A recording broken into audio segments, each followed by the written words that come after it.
అందరికీ నమస్కారం అండి. ఇప్పుడు ముందుగా సభను ఉద్దేశించి మన నాయకులు సభానాయకులు నారా చంద్రబాబు నాయుడు గారిని మాట్లాడవలసింది.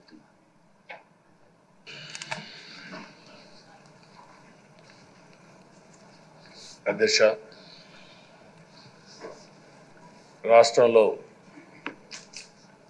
రాష్ట్రంలోనే కాదు తెలుగు రాష్ట్రాల్లో అత్యంత సీనియర్ శాసనసభ్యులు మీరు ఒకరు. బీసీ నేతగా గుర్తింపు ఉన్న మిమ్మల్ని నేడు శాసనసభ అధ్యక్ష పదవులు చూడడం చాలా సంతోషంగా ఉంది అధ్యక్ష.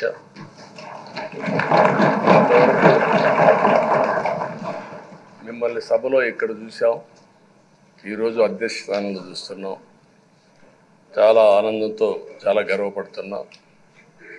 అందరి ఆమోదంతో 16వ శాసనసభకు స్పీకర్గా ఏకగ్రీవంగా ఎన్నికైన మీకు నా హృదయపూర్వక అభినందనలు, శుభాకాంక్షలు. ఈరోజు ఇక్కడ చాలామంది కొత్త శాసనసభ్యులు వచ్చారు. ఒకసారి అయ్యన్న పాత్రుడు గారి జీవితాన్ని కూడా ఆలోచించుకోవాల్సిన, మీరందరూ తెలుసుకోవాల్సిన అవసరం ఉంది. మనందరి మారిగానే ఆయన కూడా ఒక హంబుల్ కుటుంబంలో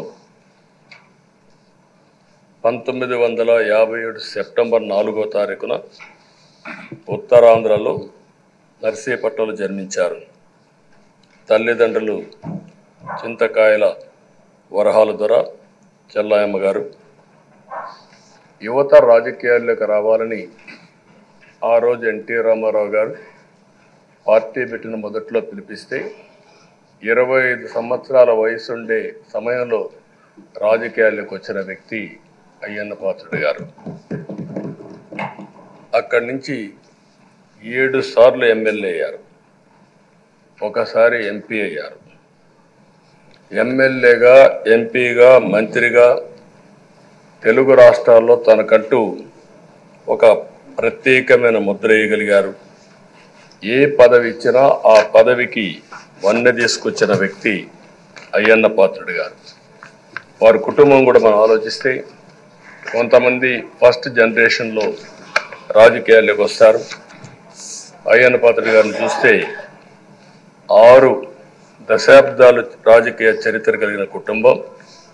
1962లో అయ్యన్న పాత్రుడు గారి తాత లచ్చా పాత్రుడు గారు స్వతంత్ర పార్టీ నుంచి పోటీ చేసి గెలిచారు. స్వాతంత్ర సమరయోధుడు గౌత లచ్చన్న సమకాలికుడిగా పనిచేశారు.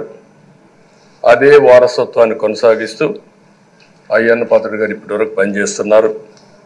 83, 85, 94, 99, 2004, 2014, 2024లో ఎమ్మెల్యేగా విజయం సాధించారు.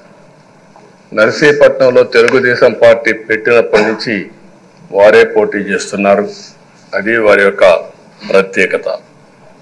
7 సార్లు ఎమ్మెల్యే గెలవడం, 16 సంవత్సరాలు మంత్రిగా పనిచేయడం, 1996లో అనకాపల్లి ఎంపీగా గెలుపొంది 2 సంవత్సరాలు అక్కడ పనిచేయడం, తెలుగుదేశం పార్టీ పాలిట్ బ్యూరో సభ్యుడిగా 10 ఏళ్లు పనిచేశారు.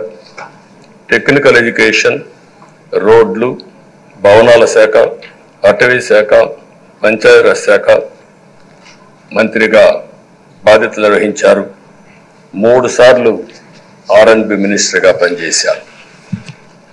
అదేవిధంగా మనం ఒకసారి చూస్తే ఎప్పుడూ పోరాట యోధుడు, రాజీ పడని నాయకుడు, ఒక విశిష్టమైనటువంటి లక్షణాలుండే వ్యక్తి. తెలుగు రాష్ట్రాల్లో ఏ మారుమూల ఎవరిని అడిగినా అయ్యన్న పాత్రుడు గారిని గురించి చెప్తారు. 66 సంవత్సరాలు, ఇప్పుడు కూడా ఫైర్ బ్రాండే, చనిపోయే వరకు ఫైర్ బ్రాండ్గానే ఎక్కడ రాజీనే లేదు. అదే మరి ఇంకొక పక్కన చూస్తే తనకంటూ ఒక ఇమేజ్.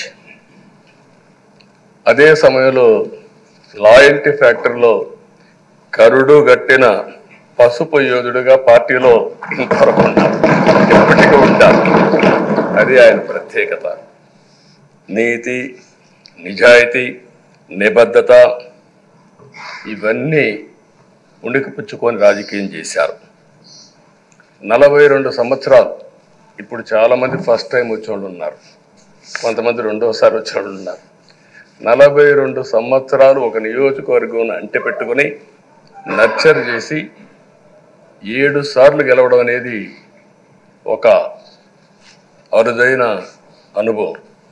చాలామందికి 2-3 సార్లుగా ఫెట్టెక్కి వస్తుంది. అక్కడి నుంచి మనుషులు మారిపోతూ ఉంటాం. అలాంటి సందర్భంలో ఎప్పుడు కూడా రాజీ పడకుండా పనిచేశారు. 42 సంవత్సరాలుగా పసుపు జెండాను మోస్తూనే ఉన్నారు. పార్టీని కన్న తల్లిగా భావించే నాయకుడు, పోరాట యోధుడు.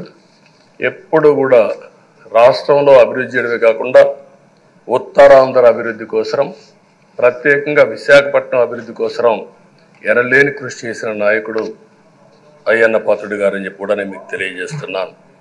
ఇంకొక పక్కన ఉత్తరాంధ్ర సుజల స్రవంతి, విశాఖపట్నం, విజయనగరం, శ్రీకాకుళం నీళ్లు కావాలి, గోదావరి నీళ్లు రావాలి, ఆ ప్రాంతం కూడా బాగుపడాలి, మా కరువు ప్రాంతానికి నీళ్లు కావాలని వెనకబడి క్యాబినెట్ మినిస్టర్గా దాన్ని శాంక్షన్ చేయించిన వ్యక్తి అయ్యన్న పాత్రుడు గారు. దానికి మనస్ఫూర్తిగా అభినందిస్తున్నారు.